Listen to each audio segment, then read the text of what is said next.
i trka je puštena, Mališa ide na čelo ove trke,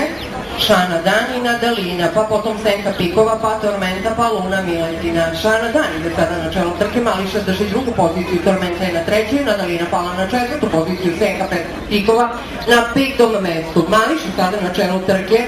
Tormenta na drugoj poziciji, dodaje i Senka Pikova koji izbija na treće mesto, Mališa drži čelo trke, Tormenta drži drugu poziciju i dalje Mališa na čelu ove trke, Tormenta na drugoj poziciji. Sada Tormenta prelazi u napad, Tormenta prekida ugrozi vodeću poziciju Mališe, Mališa ipak na čelu trke, Tormenta na drugoj poziciji, Nadalina sada na trećem mestu, Nadalina na trećem mestu, Luna Miletina izbija na četvrto mesto i dalje bez promišljana dalje sada na čelu Tormenta drži drugo mesto, Nadalina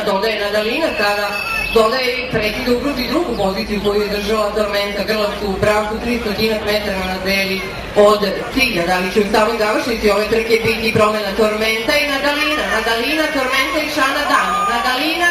Tormenta, pa Šana Dan, ipak Nadalina, pa Tormenta, Šana Dan, spojan, Senka Pikova, Nadalina, pa Šana Dan, pa Tormenta, pa Senka Pikova, pa potom prolaze Salopea 2, Luna